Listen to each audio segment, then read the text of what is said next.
கூட்டணி இல்லாம தனியா வர்றது ஒரு ஓவர் கான்ஃபிடண்டா தெரியலையா சார்? இல்லைங்க, நான் கேட்குறேன். சும்மாவே பண்ணுவானுங்க திமுக ஆட்கள். பட்டு ஒன்று உறுதி, மற்றவங்களுக்கெல்லாம் கீழே போகுது, விஜய்க்கு மட்டும் மேலே ஏறுதுன்னு சொன்னா அது மறுக்க முடியாத உண்மை. நம்ம தான் கண்ணாலி பார்க்குறோமே. என்டிஏ கூட்டத்துக்கு 10 லட்சம் பேர் வருவார்கள், 5 லட்சம் பேர் வருவார்னாங்க. எத்தனை லட்சம் பேர் வந்தாங்க?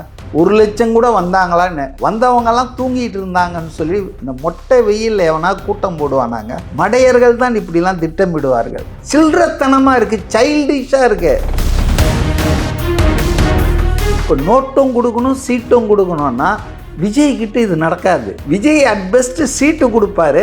விஜய் மாதிரி ஒரு பொலிட்டீஷியன் இன்னைக்கு தமிழ்நாட்டுக்கு தேவை. இவர் விட்டாங்க, அவர் போயிட்டாரு.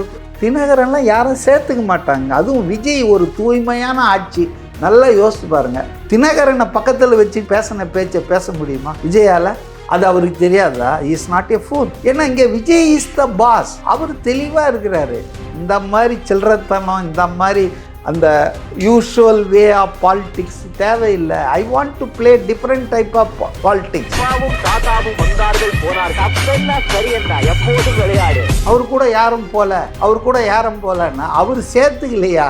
This time people have decided ஒரு சேஞ்ச் வேணும். அந்த சேஞ்சுக்கு இன்னைக்கு விஜய் தான் சரியானார். கான்ஃபிடென்ட்டா இருங்க, நல்லதே நடக்கும், வெற்றி நிச்சயம்.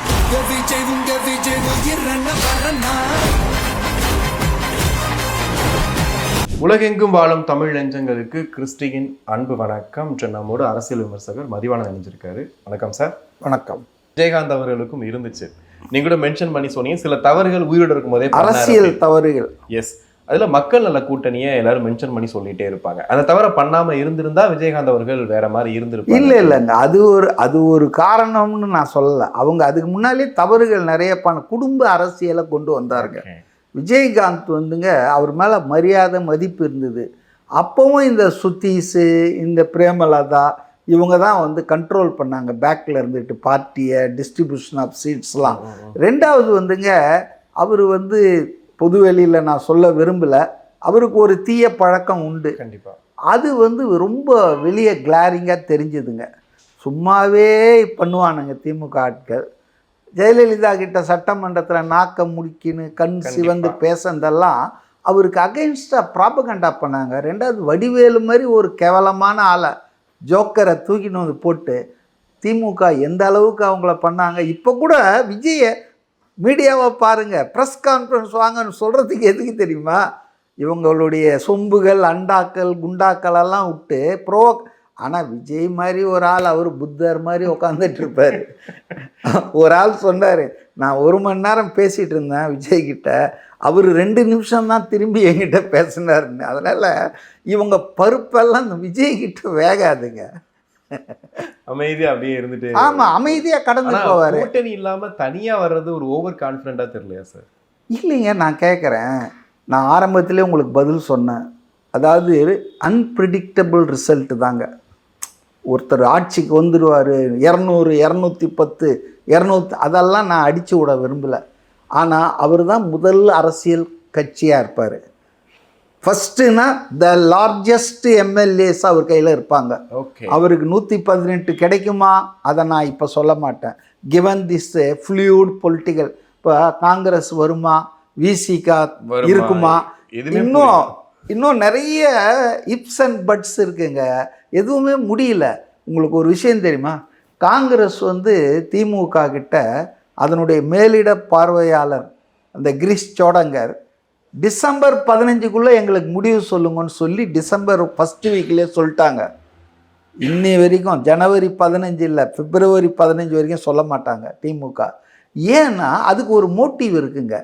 அதாவது உங்களெல்லாம் ஃபெயிட் அக்காம்ப்ளி மாதிரி வேறு வழியே இல்லை, எல்லாம் செட்டில் ஆகி எல்லாம் கணக்கு முடிச்சிருவானுங்க, இடமே இருக்காது. அந்த நேரத்தில் நான் கொடுக்குறத தான் நீ ஏற்றுக்கணும். இன்றைக்கி ஒரு ரைட் அப் வந்திருக்கு, I think in Hindu or times of இந்தியாவில் 25 சீட்டுக்கு மேலே காங்கிரஸ் கிடையாது, 6 தான் கம்யூனிஸ்டுகள், மதிமுக, இடதுசாரி எல்லாத்துக்கும். நாங்கள் புதுசாக ஆளுங்களெல்லாம் நாங்கள் கூப்பிட்டுருக்கோம். அவங்களுக்கெல்லாம் ஏன் டெஸ்பரேட்டாக இருக்காங்க? இவ்வளோ கான்ஃபிடென்ஸாக இருக்கிறவங்க நீங்கள் அவங்க சொல்லுக்கும் செயலுக்குமே வித்தியாசம் இருக்கும். Yes. ரோட்டில் போகிறவனை கூட கூப்பிட்டு வந்தால் முதல்வர் வந்து பாருங்க, அம்பக்கு என்னென்னா விஜய்கிட்ட ஒரு மேனேஜராக ஒரு ஆள் இருந்தாராம். எப்போ 20 வருஷத்துக்கு முன்னால். அந்த ஆளை கூப்பிட்டு வராங்க. அவன் என்னங்க பாலிட்டிக்ஸு, அவனை பக்கத்தில் மினிஸ்டரை எழுப்பிட்டு, அதாவது சி த டெஸ்பரேட். அடுத்தது விஜய்க்கு 25 வருஷத்துக்கு முன்னால் கார் ஓட்டினவன் அவனாவது வந்தால் கூட, அதாவது தே ஆர் வெரி மச் பதட்டத்தில் இருக்காங்க. அதுக்கு காரணம் என்னென்னா அவங்களுக்கு உண்மை தெரியுது, வெளியே தெரியாமல் இருக்கலாம். அவங்க they have their own source of information. Survey எடுத்துக்கிட்டே இருக்கார் மாப்பிள்ளை, ஐபி, அப்புறம் ப்ரைவேட் ஏஜென்சிஸ், இதெல்லாம் பண்ணுறாங்க. எல்லாத்துலேயும் என்ன வருதுன்னா விஜய் ஏறிட்டே இருக்கார், டெய்லி ஏறுது. அவங்க ஆட்கள் சொல்கிறது உண்மையான 35 40 இப்படின்னு செங்கோட்டைன்னு எல்லாரும் சொல்கிறாங்க. பட்டு ஒன்று உறுதி, மற்றவங்களுக்கெல்லாம் கீழே போகுது, விஜய்க்கு மட்டும் மேலே ஏறுதுன்னு சொன்னால் அது மறுக்க முடியாத உண்மை. நம்ம தான் கண்ணாலி பார்க்குறோமே. மற்ற கட்சிகள்லாம் வந்து 1000 ரூபாய், இப்போ என்டிஏ கூட்டத்துக்கு 10 லட்சம் பேர் வருவார்கள், 5 லட்சம் பேர் வருவார்னாங்க. எத்தனை லட்சம் பேர் வந்தாங்க? 1 லட்சம் கூட வந்தாங்களான்னு. வந்தவங்கெல்லாம் தூங்கிட்டு இருந்தாங்கன்னு சொல்லி இந்த மொட்டை வெயிலில் எவனா கூட்டம் போடுவானாங்க? மடையர்கள் தான் இப்படிலாம் திட்டமிடுவார்கள். ஈவினிங்கில் தாங்க கூட்டம் போடுவாங்க. நல்ல மொட்டை வெயிலில் கூட்டம் போட்டு, அதுவும் சாப்பிட்டுட்டு, உண்ட மயக்கம் தொண்டனுக்கும் உண்டுன்னு ஒரு பழமொழி இருக்கு. இவர் வந்து ஊன்னு கத்தின்னு இருப்பார். இந்த அழகில் வந்து மோடி வந்ததும் சூரியன் மறைஞ்சதுன்னு இவர் சொல்ல, முதல்வர் உடனே நீ காலையே பார்த்துட்டு இருக்கிற, மேலே திமுதுப்பார். See the level of arguments ஒரு சீஃப் மினிஸ்டர்கள், முன்னாள் சீஃப் மினிஸ்டர், இன்னாள் சீஃப் மினிஸ்டர் எப்படி பேசிகிட்டு இருக்க, சில்லறத்தனமாக இருக்குது, சைல்டிஷாக இருக்குது. See this low. அதே போல் நீங்கள் என்னவோ கேட்க வந்தீங்க, அதாவது கூட்டணியை பற்றி கேட்க வந்தீங்க. அதாவது நான் சொல்கிறது எந்த அளவுக்கு வந்து ஏற்றுக்குவாங்க ஜனங்கன்னு தெரில. இந்த 2 கட்சிகளுமே திமுக அதிமுக மட்டிடு தி வாட்டர். ரொம்ப இந்த தண்ணியை சாக்கடை மாதிரி ஆக்கி வச்சுருக்காங்க. அரசியல் என்பது தண்ணீர்னா எப்படின்னா, சீட்டு கொடுக்கறது மட்டும் இல்லை, நோட்டும் கொடுப்பாங்க.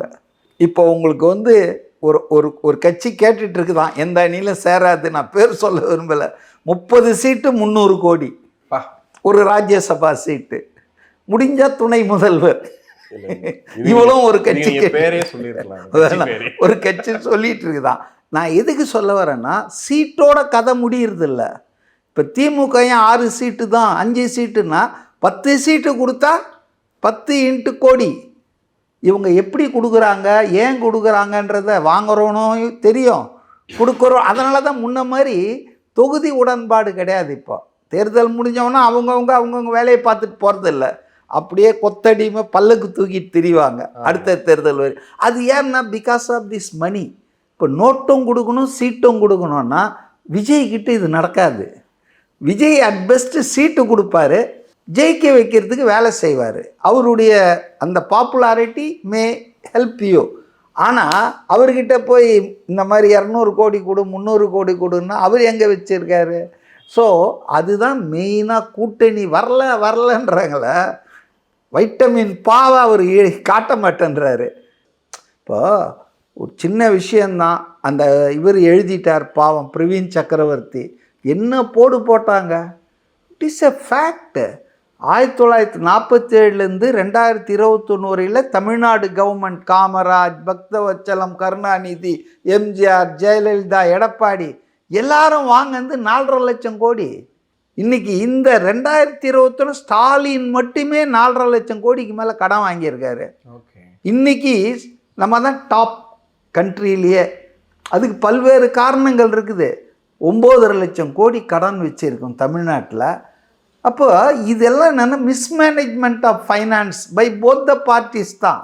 இதெல்லாம் செலவு பண்ணுறாங்க பயங்கரமாக. ஆனால் பாவம் போராடுறவங்களுக்கு சம வேலைக்கு சம ஊதியம். சுப்ரீம் கோர்ட் ஜட்ஜ்மெண்ட் வந்து 20 வருஷம் ஆச்சு. இவங்க திராவிட மாடல், நாங்கள் தான் நாட்டிலேன்றாங்க.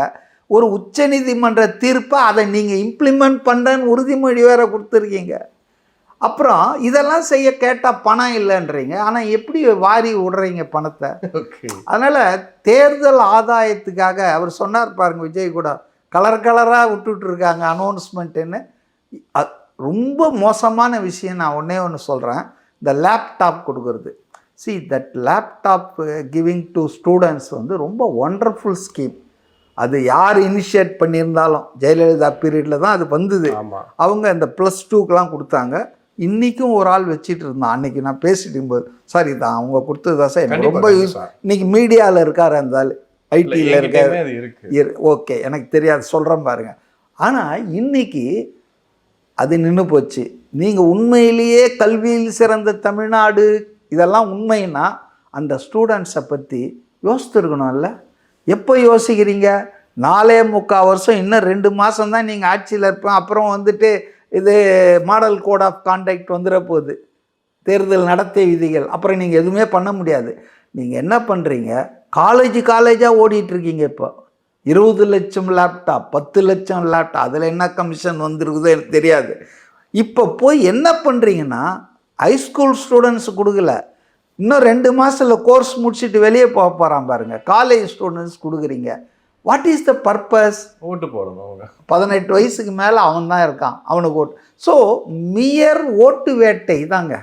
மோடி அரசு வந்து ஓட்சோரி பண்ணிகிட்டு இருக்குது, இவங்க ஓட்டை வேட்டையாடிட்டு இருக்காங்க. அப்போ இது வந்துங்க விஜய் மாதிரி ஒரு பொலிட்டீஷியன் வந்து இன்றைக்கி தமிழ்நாட்டுக்கு தேவை. மக்கள் எல்லாரையும் பார்த்துட்டாங்க. புதுசாக இவங்கக்கிட்ட காட்டுறதுக்கும் எதுவும் இல்லை, பார்க்குறதுக்கும் எதுவும் இல்லை. So let him come. அவர் என்ன பண்ணுறாரு பார்க்கலாம். 5 வருஷம் கழிச்சு இல்லைன்னா தூக்கி போடலாம். உங்களை 30 வருஷம் சுமந்து இருக்கிறோம்ல, heavens will not fall. Okay. அதனால் மக்கள் இந்த மூடுக்கு வந்துட்டாங்க. நான் சொல்கிறது என் கருத்து இல்லை. ஆனால் வரட்டங்க, புதுசாக ஒரு ஆள் வரட்டேன்னா இவன் பேரன் புள்ள எல்லாமே இப்படியே தாம்மா வரட்டும். விஜய் வரட்டுமே, அந்த தம்பி வரட்டுமே. 2வது தினகரன் விட்டுட்டாங்க, இவர் விட்டாங்க, அவர் போயிட்டார். தினகரன்லாம் யாரும் சேர்த்துக்க மாட்டாங்க. அதுவும் விஜய் ஒரு தூய்மையான ஆட்சி. நல்லா யோசித்து பாருங்கள். தினகரனை பக்கத்தில் வச்சுட்டு நேற்று பேசின பேச்சை பேச முடியுமா விஜயால்? அது அவருக்கு தெரியாதா? இஸ் நாட் எ ஃபூல், கிடையாது. அதனால் செங்கோட்டையன் ஒரு ஓவர் எந்தூசியாஸ்டிக்கில் ஆளுங்கள்லாம் சேர்க்கலான்னு அவர் திமுக மென்டாலிட்டியில் இருக்கார். பட் இது டிஃப்ரெண்ட் பால் கேம். தாவேக்கால வந்துங்க புஷி ஆனந்தே வந்து ஏதாவது பண்ணணுன்னா 100 வாட்டி யோசிச்சுட்டு தான் விஜய்கிட்ட கேட்டுட்டு தான் பண்ணுவார். ஏன்னா இங்கே விஜய் இஸ் த பாஸ். அவர் தெளிவாக இருக்கிறாரு. இந்த மாதிரி சில்லறத்தனம், இந்த மாதிரி அந்த யூஷுவல் வே ஆஃப் பாலிட்டிக்ஸ் தேவையில்லை. I want to play different type of politics அப்படின்றதுல அவர் தெளிவாக இருக்கார். அதனால் அதை எப்படி பாசிட்டிவாக காட்டாமல் மீடியாவில் அவர் கூட யாரும் போகலன்னா அவர் சேர்த்துக்கலையா? எவ்வளோ பேர் ரெடியாக இருக்காங்க போகிறதுக்கு, கதவை தட்டிகிட்டு இருக்காங்க 2 வருஷமாக. So is சூசி. அவர் வந்து இந்த இப்போ பண்ணுறாரு பாருங்க, மனோஜ் பாண்டியன், வைத்தியலிங்கம், அந்த எவனோ ரோட்டில் போயிட்டு இருந்தான அமமுக துணை போச்சர், காலையில் ரிசைன்மெண்ட், அவனை புருஷன் வந்து உட்கார வச்சாங்க. ஏன் ஓபிஎஸ் கிட்ட இப்போ பேசிகிட்டு இருக்காரான் சேகர் பாபு. ஆமாம், நேற்றுலேருந்து செங்கோட்டையன் கிட்ட சேகர் பாபு ப்ளீடடுங்க, அங்கே போகாதீங்க, நம்ம எல்லாம் பார்த்துக்கலான்னு. எனக்கு ஒரு தகவல், அது எந்த அளவுக்கு உண்மைன்னு தெரியாது, செவி வழி தகவல் தான். சேகர் பாபு ஃபோனில் ஸ்டாலின் வந்து செங்கோட்டையன்கிட்ட கேட்டிருக்கார், வாங்க நம்ம பார்த்துக்கலாம், ஒன்றும் பிரச்சனை இல்லைன்னு. ஸோ செங்கோட்டையன், வைத்தியலிங்கம் போன்ற ஆட்களை எல்லாம் சேர்க்க வேண்டிய கட்டாயத்துக்கு திமுக ஆயிடுச்சுன்னா எவ்வளோ பதட்டத்தில் இருக்குது புரிஞ்சுங்க. They are not confident. அதனால் அந்த பிரச்சாரம் 2.5 மாதத்துக்கு முன்னால் தொடங்குது. 1.5 வருஷத்துக்கு முன்னாலேயே உங்களுடன் ஸ்டாலின் என்னென்னவோ கலராக பேப்பர்னு விட்டுட்ருக்காங்க. But this time people have decided ஒரு சேஞ்ச் வேணும். அந்த சேஞ்சுக்கு இன்றைக்கி விஜய் தான் சரியானார் அப்படின்ற மாதிரி முடிவில் இருக்காங்க. இதுதான் என்னுடைய ரீடிங்க. கண்டிப்பாக சார், நிறைய விஷயங்கள் பேசணும். உங்கள் நேரத்துக்கு நன்றி சார்.